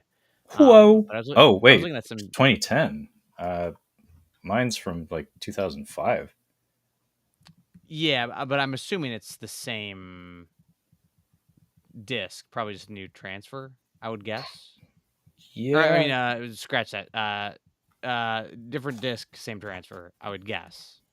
I Yeah, could be I wrong, assume. I assume they're the same. But five but out of five, damn. I was looking at some screen captures from the 4K, and obviously this was not in motion. This was just on Blu-ray.com's website, and I thought the 4K images that we're seeing looked way better than what I was watching. Hmm. Is an So upgrade in order? Although I know you're I not a huge fan of the movie. I'm not, but I finally watched this one, and maybe I'll watch the next one in 14 years, and yeah. Um, but yeah, I don't know. It's not like I said, I'm a little lighter on it than most people, but I think it is good. I think the last act is kind of weak in my opinion, but still good. But just I'm not a big sword and sandals guy, to be honest. Um, I got one more criterion here. I've got The Graduate, which I do love. I am a graduate head. I'm not a sword and sandals head, but I'm a graduate head. We have the Safdie brothers' Good Time, starring Robert Pattinson, which I love, and it was my introduction to the Safdies, and I still think it's a great picture. Yeah, my introduction to the Safdies came in the form of Uncut Gems, which was, trivia factoid, the first time Brad and I ever collaborated. Yeah, yeah. So very historic film for us, I suppose. Yeah, I have it on 4K. It was a gift from my brother. Uncut Yep. Gems, that is. But Good Time, I actually did go back and take a look at because I heard very good things about it and I was impressed by Uncut Gems. And yeah, it's a very good film. Yeah, I think they're both great. Yeah. I have who's the Joker that directed this? Adam Who's this Joker? Wingard. Adam Wingard's The Guest. Um, which I think is awesome. And I mean, Adam Wingard, he was like, I thought this guy was the next big thing. He And I still is. like the guy, but you think he is? He's making money. Well, I mean, if that's your goal, then yeah, he's definitely the next big thing. He's pumping out Godzilla content. Yeah, he's Um, making money. but You're Next, followed by The Guest, I was like, this guy, watch this guy because he's going places. But no, I think The Guest is great. Dan Stevens is awesome in it. Pretty good cast. Or you got an early role from Micah Monroe, who's continued to do a lot of great horror stuff, and really cool sort of horror thriller film that's got a great kind of um, cool vibe. It's an 80s kind of synth sort of score before that got overdone and tired. And I like it a Yeah, lot. yeah. I need to And see that one. I've heard great yeah, things. yeah. And last couple here, two movies from the same director. Little director, maybe you heard of him, David Fincher. I have Gone Girl and The Girl with the Dragon Tattoo. Back to Hmm. back movies from Fincher. He was just in his G era. Trying to think what did he do before this. I don't think I can't remember, but I don't think Social he did. Network was how many years before those? Yes, it was Social Network. Then Girl with Dragon Tattoo. Yeah, you're right. Okay, so he didn't do 3 Gs, but he got the 2 Gs. And yeah, I love both these movies. I like Gone Girl a bit more, but the interesting thing, like Girl with Dragon Tattoo, it is a great movie. But I had watched the original Swedish version, the Hmm. original adaptation. So it's honestly kind of tough for me to like like I do think this is the better film. Like it's better made, it looks better, performances are better, but like I kind of like it's hard for me to totally love it because like everything in it plot wise, like I had already experienced with the original adaptation, and that's kind of the one that I just naturally think of, even though I do think that this one is stronger. So, but they're both great movies. And in my opinion, Fincher just operating in the zone that he does best, where he's like adapting these kind of schlocky novels and then giving them kind of like prestige sheen and like elevating the material probably above what it deserves. But I love that. So big fan of both of those. And the Gone Girl Blu-ray is pretty cool as well because it's got like it comes with a little booklet of Yeah, I remember it had unique packaging to it. yeah, Like it's kind of seemingly cool. across the board. Like I don't remember seeing like an ordinary case for that one ever. Yeah, yeah, kind of cool, but some stuff there. So yeah, That's cool. Yeah, I really did like Gone Girl quite a lot. Girl and Dragon Tattoo. Don't remember it especially well, and I haven't seen the Swedish version of it. But didn't they try to make another? They tried to adapt another novel from that series, and it was an ill-fated adaptation, as far as I recall. yeah, it I was forget what it was called though. the girl in the spider's web or something like that. Yeah, I think you're right. I think so. Yeah, And I think they um, changed out the actress, and it just fart in the wind, kind of. yeah, yeah. Well, I think I don't know if I mean, I'm sure the novels were popular enough, but it felt like by the time that one came out, there was just no demand for it anymore, kind of thing. Um, Yeah, that's what it felt like. It was too little, too late. Where it's like it's like the He-Man movie. It's like Masters of the Universe. Speaking of the Canon Film Group, where it's like 1988. You think He-Man is still relevant in 1988? You were sorely mistaken, my friend. But whatever. mhm. Brown Electrons contributes. The girl with the dragon tattoos up there with the dragon in my dreams, both top tier. I'm assuming that's an angry video game nerd reference. I understood that reference if that is the case. If that is, bravo to both of us for getting the reference. If not, sorry, I don't get it. But nice. Okay, so speed round to myself. And I did say I had a lot, so Brad, feel free to jump in whenever you want. It's All right, often more fun when you shit talk my picks or whatever, but but I'll try to be quick too because never. it's late and I've got a lot of shit. So I have here in my hand from Shout Factory G.I. Joe, the movie. This movie is infamous for the moment where Duke is shot and most certainly killed. But because of angry parent groups, they had to ADR a line in there for an animated film. So they basically just dubbed in a line of dialogue in there saying, "He has gone into a coma," just to assure the kids and the families that he's not dead. We know Optimus Prime died just recently, and the kids are fucking freaking out, and the parents are really upset about it. But Duke, he just got shot straight through the heart. He'll be okay. The opening 5 minutes of this movie are brilliant. I've said that many times on the podcast, so I'll move on. But first 5 minutes of that movie are extraordinary. The rest of it is not good. But I have here the Gamera Trilogy from Mill Creek. This is not the Arrow like super duper box set, but this is the three Gamera films from the Heisei era of the Dai productions. Amazing giant monster films, amazing Daikaiju cinema. I've recommended them to you so many times, Brad. I hope you get around to them someday. I do want to check it out. I sincerely hope you do. I really think they're special. And I think the 2014 Godzilla movie in particular owes a lot to them. Like a lot. I think most modern Daikaiju movies owe most of their success, like most of their structure and presentation, to those movies, to the Gamera movies, more so than any Godzilla movies that came before them, honestly, because they do things differently. I have here a release that I was really excited about when it first came out. So this is like a year ago, I think. The Game Trilogy, starring Yusaku Matsuda. This is the Most Dangerous Game, the Killing Game, and the Execution Game. I seem to remember this one starting out kind of iffy, and then surprisingly, but like by the time you get to the second and third movies, it kind of hits a stride, and it has an energy to it that's much more satisfying. But uh, Yusaku Matsuda is a style icon. He actually had an appearance in the PS2 game Onimusha 2. They used his likeness. He was passed away already, but he's this beloved like aesthetic fashion icon of sorts from the 1970s, primarily early 80s.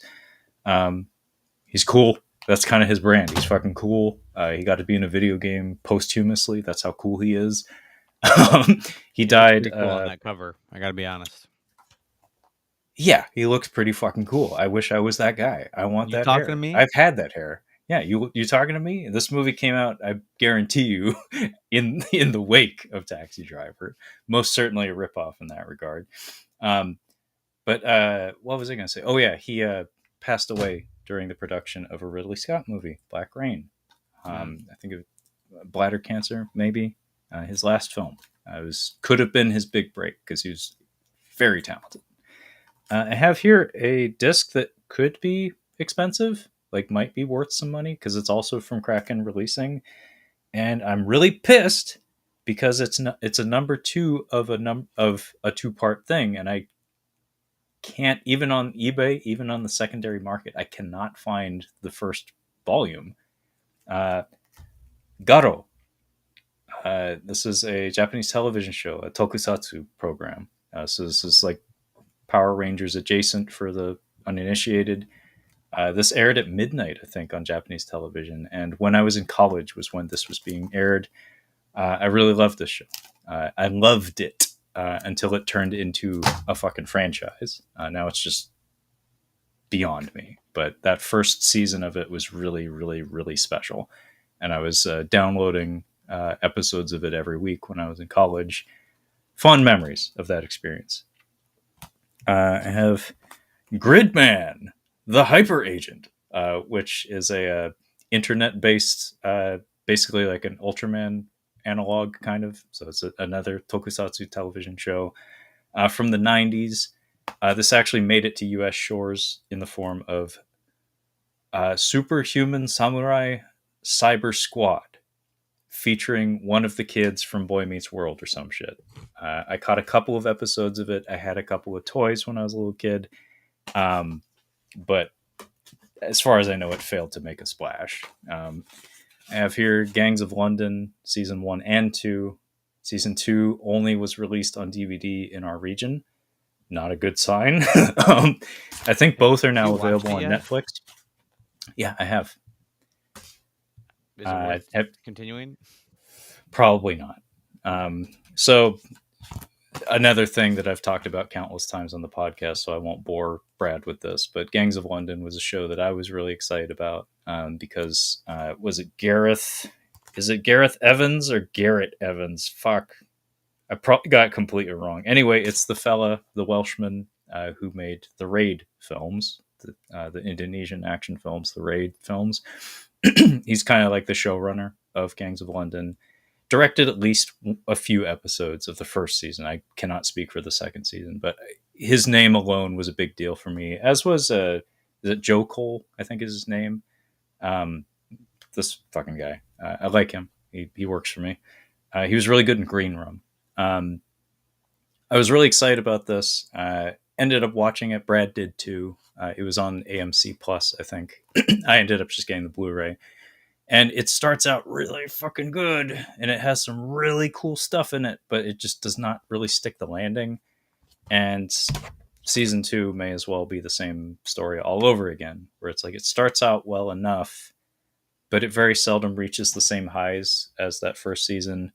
Very seldom, and it ends even worse. Where it's, I do not think it's going to get a continuation. Honestly, kind of sad. I don't know. IMDb lists a season 3. Really, I mean, it doesn't have any information on it, but it must not be canceled. Otherwise, I wouldn't be there. it has it does end. It leaves the door open for more. It's just it felt like so much shuffling at the end, where it's like we're not running towards anything. We're just kind of like dragging our feet and getting to a finish line that nobody really sees or expects. Yeah. Very very clunky. It Very was unfortunate. yeah, it was renewed for season 3. Color me surprised. I mean, I'll still fucking watch it probably because But it like this was back in November 2022, so I don't know oh what's the hold ooh. up there, but Hmm. Okay, so time for Scott Adkins. I have here the Brothers Grimsby, which internationally is called simply Grimsby, which is why it's yes. here. Brad is. I'm guessing you've seen this or know of this. I've never seen it, but I know of it. I know about Grimsby. Yeah. So this is a. It has a warning here. It says because this is America. brown electrons because because we don't show boobies in school very often. Warning: extremely graphic extras, a full load of hilarious content. Yeah, this movie's packed to the gills with nudity and potty humor. Uh, Sometimes funny, not always, not often, but it's in my mind it's more misses than hits. But I am on a mission to collect every Scott Adkins movie ever, which is complicated by the fact that many of his movies are going straight to streaming and stuff and don't have physical media releases, which makes my life difficult. But yeah, he has a very small role in this as, go figure, a Russian baddie who gets killed in hilarious fashion. I have here The Guyver, which I've brought up so many goddamn times, so I'm not going to get into it, Brad. I also have the 4K release of it somewhere. Uh, The Gunman, starring Sean Penn, directed by Pierre Morel. Why is that name familiar? I think he's one of Luc Besson's like goons or something. Yeah, I don't know. I remember when that came out. I remember seeing the cast and thinking that that was going to be actually halfway good, but No, these are a dime a dozen, Brad. They do these spy movies where they just throw 10 fucking people in a meat grinder and put faces all over the poster, and it's a movie. That's that's the extent of it. Sean Penn is crazy fucking jacked in this movie, like weirdly jacked, like eerily jacked. But beyond that, it's mostly a dud. I have the MonsterVerse Godzilla movies. It's all four of them on 4K. May as well mhm. show those for the camera or whatever. And then a fuck ton of Gundam. So I'll just go through it as quick as I can because I know this is not interesting to anyone. In order, I guess, we got the Gundam trilogy of movies. We got Gundam Kukuru's Done's Island. This just came out a couple weeks ago. I just watched it a couple weeks ago. It's all right. It's kind of a fun premise for a movie, Brad. This is apparently there was like a financing issue or some issue with the production of the television show in the 1970s, such that they had to like cut an episode that they had intended to air on TV, but they didn't have Mhm. the means to produce it. So from 1979 to 2023, in 2023, they decided to just make a movie, like a full budgeted feature length adaptation of that episode that was intended to be aired. Um, so it's curious, like they call it like the lost episode of the TV show. Hmm. It's just a Okay. very curious way of like filling in a blank that nobody cared about. Yeah. Yeah, very strange, but I appreciate it. Not a fan of the Grimsby, the town, or the film, says Brown Electron. And also, he acknowledges the Gundam, which makes me happy because I like Gundam, as evidenced by the fact that I'm going to continue to hold up more of these Blu-rays. I have the Zeta Gundam trilogy of movies. This in, These are movies assembled from footage of the television series, while also incorporating newly animated footage from decades later.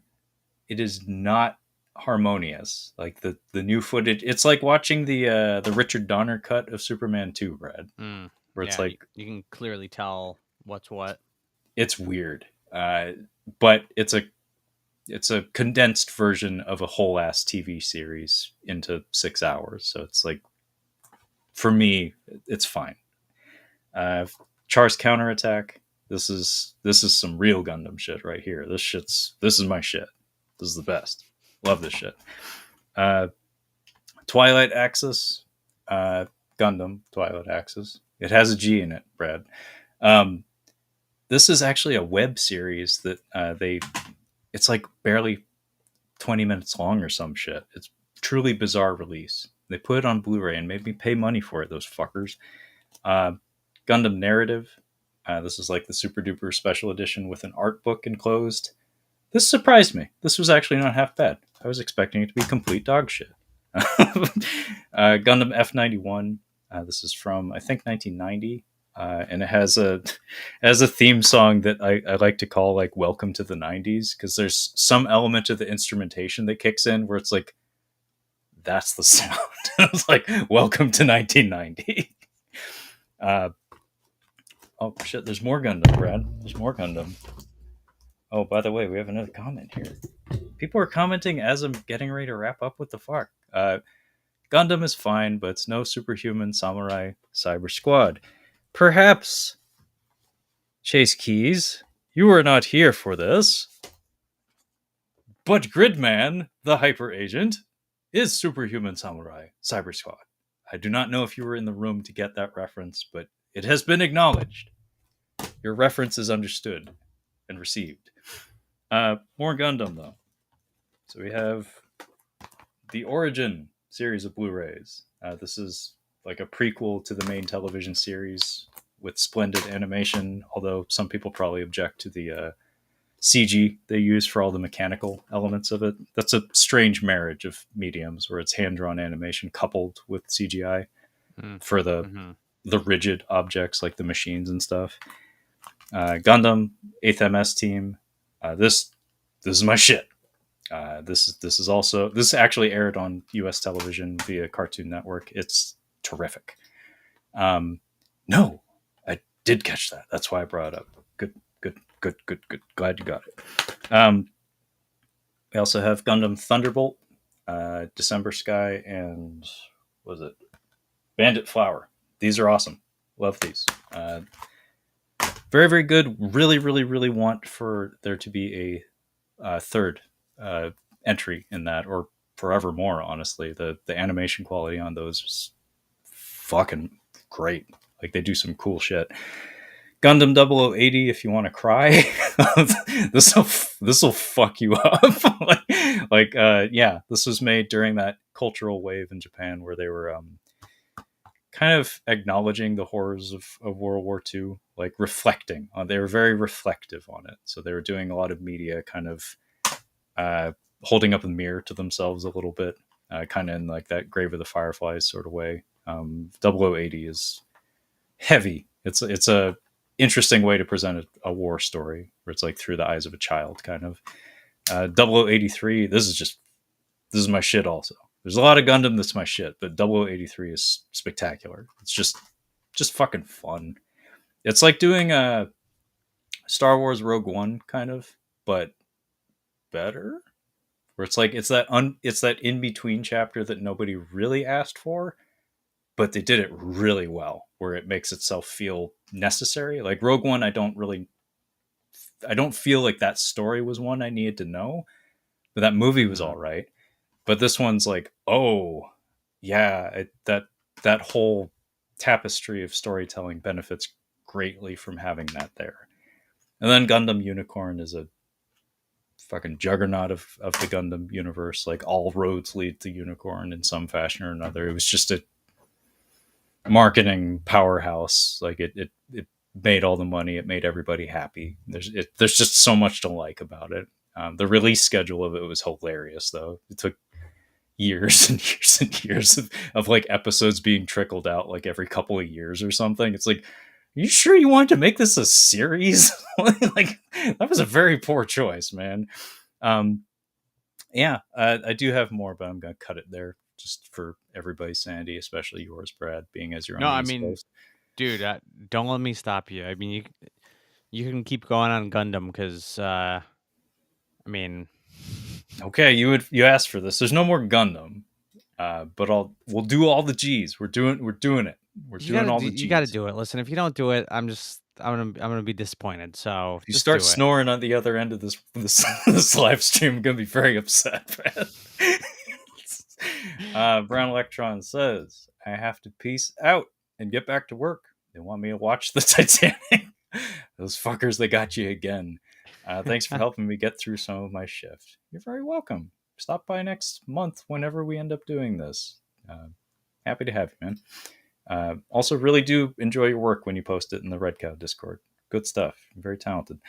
Very funny. The Gray. We've talked about this plenty of times, but Liam Neeson does in fact punch wolves in it off screen. Love that movie. Green Zone. This is what Paul Greengrass did when he didn't want to do a Bourne movie. Have you seen this one, Brad? No, I missed that one. I remember it didn't get, like, the greatest reception, but Roger Ebert was a big fan. He gave it 4 stars, I remember. It was what, I forget what year. I think this was after Bourne Ultimatum, so this may have been like 2008 or something like that. But Mhm. it's revisiting the beginnings of the Iraq War, and kind of confronting some of the wrongdoings, some of the political follies there, military or otherwise.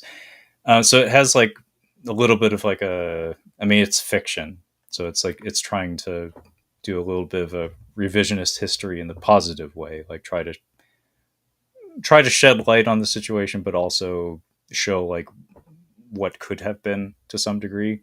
Mhm. I like it quite a lot.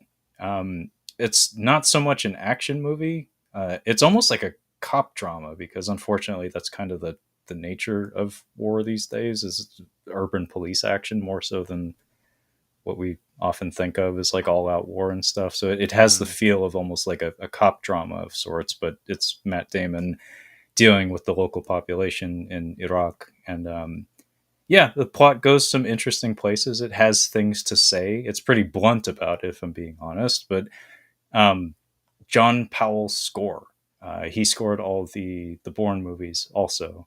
Uh, two out of those three, anyway.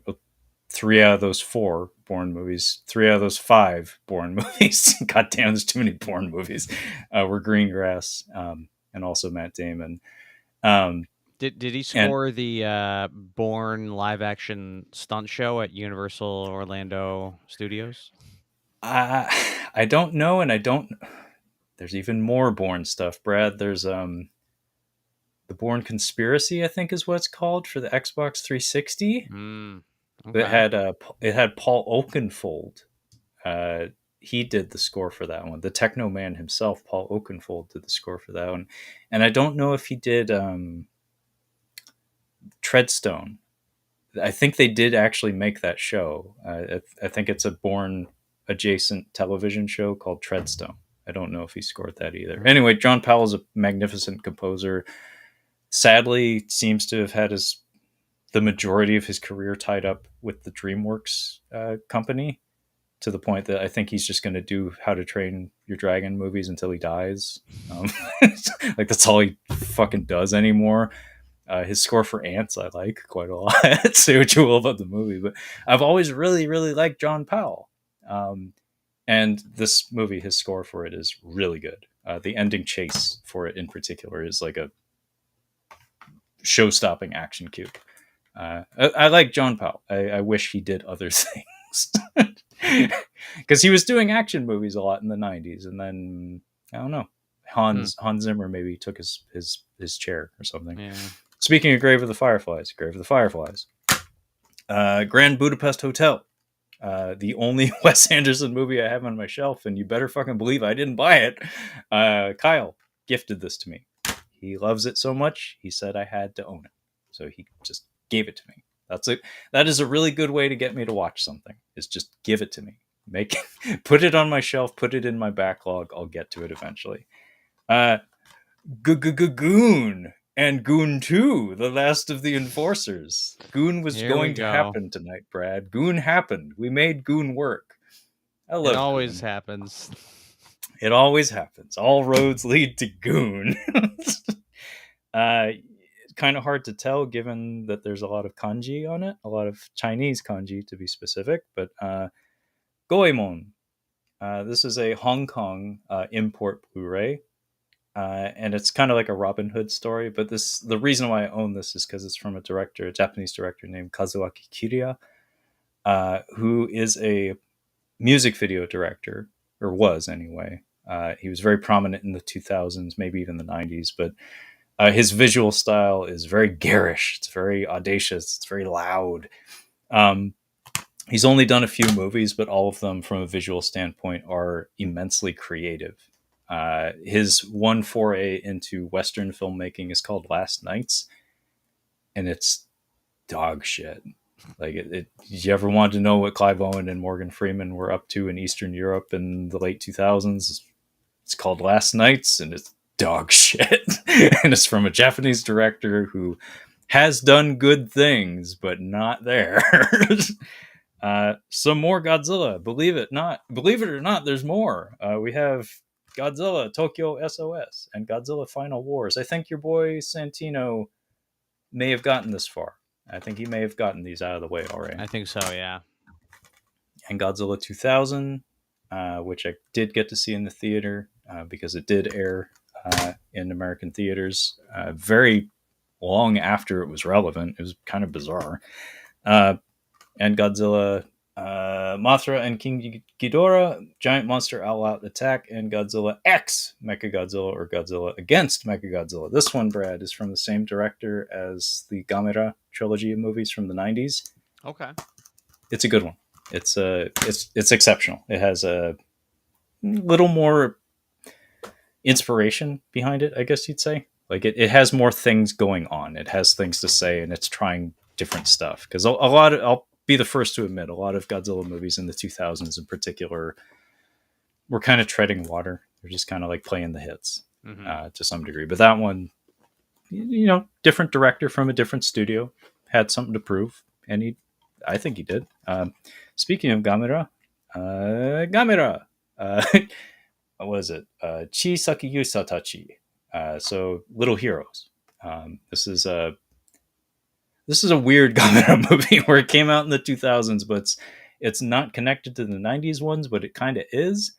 It has a nice charm to it. It is an attempt to like kind of kidify the character a little bit, make him more palatable for kids. Some of that element of the storytelling is actually kind of cool, as is the monster, the antagonist. Its name is Jidas, I think, and it's a frilled lizard, and it has this big fucking head, and it has a frill, and something about the posture of it is really unique, where he has like these spindly little arms, and he's got this big honking T-Rex head and this big fancy frill and this projectile tongue that he uses as a weapon. You get to see him eat people and shit, like picking people off the streets. It's like, for kids, it's like you get to see people get literally eaten by this monster on screen. That's pretty fucking savage. Color me intrigued.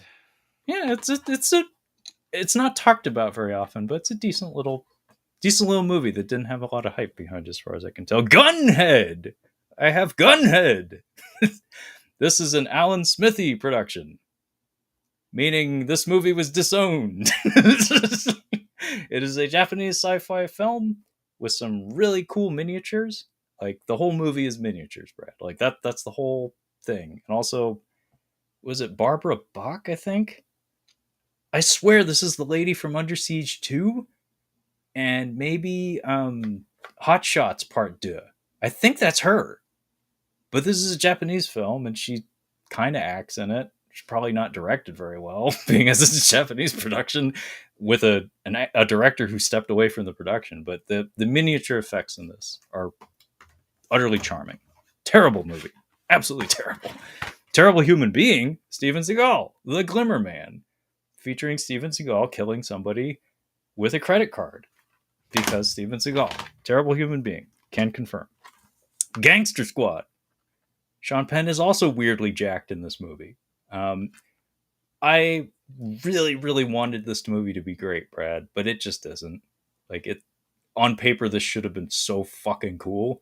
Mm-hmm. It's fine. Who even made this shit? Ruben Fleischer. Sounds like a comic book author from the 1940s or He's something. the Zombieland guy. Oh, that's who that is. Mm-hmm. Yeah, Gangster Squad. I wanted this on Blu-ray, but for the life of me, I couldn't find it anywhere. So I ended up picking up the DVD, and I just didn't like it that much. It has some cool moments, but it just didn't work. Pretty weak. Yeah, like I said, on paper, there was something there that could have been something special. Execution was just off. Gunhead sounds like a Simpsons joke. I mean, it does. It's right up there with Bloodstorm or something. And then Guyver 2, Dark Hero. Doesn't say Dark Hero in the cover. Don't know why. It's like, actually, I don't remember if it says in the movie either, but the original marketing for this on VHS said Dark Hero. Anyway, Guyver. It's a thing. That's all the G's with the exception of the Godzilla Criterion box that's over there. Oh, may as well just hold it up. It's here. I'm not going to open it. You don't get to see it opened. It exists. I have it. There we go. It's been done. I'm surprised we weren't showing that off a little. Like that's the shit you need to show off right there. That's beautiful. I'm a humble man, Brad. I don't need to. You're I don't too need to show that. modest. You're just too modest. You I gotta try. own that shit. You're the Godzilla guy. If anything, if you're ever gonna show off a piece of media like that, it's now. That No. media. Gotta take that shit to school. If I was a little kid, I'd bring it to the playground, be like, hey, everybody, I got my Godzilla Criterion. What did you get for Christmas? It's like, I'm 5. Okay, well, that was literally all the G's, at least in my case. So thanks for hanging in there, Brad. You really didn't have to. You could have given me the high sign, and I would have cut it any time there. Listen, I don't want you to cut anything. I don't want anything to be cut because ultimately the information needs to get out there.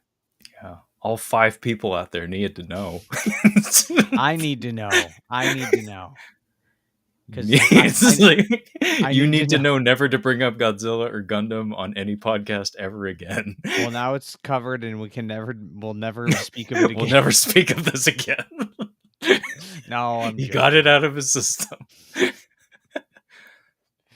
No, this has been a lot of fun, man. Yeah. Thanks for joining me tonight, Brad. I know it was a long one, but hey, I had a great time.